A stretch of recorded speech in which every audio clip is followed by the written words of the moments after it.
Baru-baru ini, hubungan masa lalu antara Alshad Ahmad dan Nisa Ashifa terbongkar ke publik.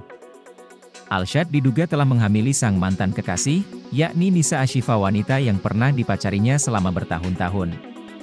Dikutip dari akun Instagram Lambe Turah, tertera nama Alshad Kautsar Ahmad bin Mansur Ahmad dan Nisa Ashifa binti Ganjar Sudaya dengan nomor perkara 5361 PDT G 2022. Pak Bad sedang menjalani sidang di ruang sidang 5. Menilik data duduk perkara, Alshad Ahmad dan Nisa Ashifa menikah pada 30 September 2022 secara siri dan resmi bercerai pada akhir Desember 2022. Cerai talak tersebut diajukan oleh Alshad Ahmad pada 11 November 2022. Hal mengejutkan lainnya adalah Nisa Ashifa sedang dalam kondisi hamil 8 bulan ketika menikah dengan Alshad Ahmad. Lalu bagaimanakah hukum menikah dalam kondisi hamil dalam Islam?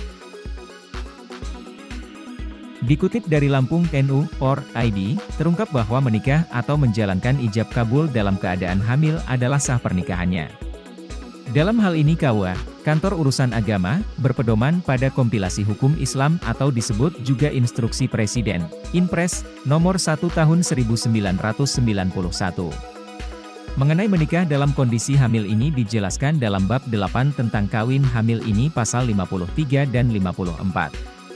Adapun isi dari pasal tersebut adalah pada pasal 53 ayat 1 menjelaskan bahwa seorang wanita hamil di luar nikah, dapat dikawinkan dengan pria yang menghamilinya.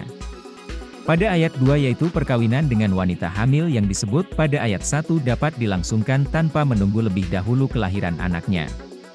Pada ayat 3 yaitu dengan dilangsungkannya perkawinan pada saat wanita hamil, tidak diperlukan perkawinan ulang setelah anak dikandung lahir.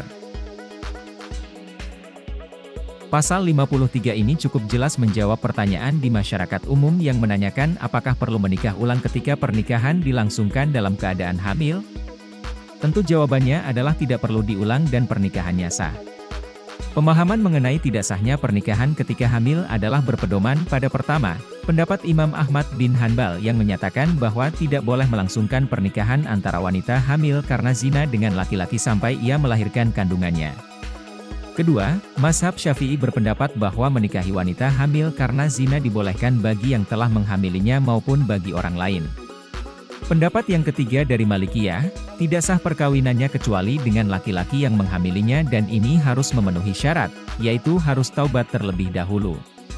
Pendapat yang keempat dari mazhab Hanafiyah masih terdapat perbedaan pendapat di antaranya. Pernikahan tetap sah, baik dengan laki-laki yang menghamili atau tidak. Pernikahan sah dengan syarat harus dengan laki-laki yang menghamili, dan tidak boleh dikumpuli kecuali sudah melahirkan.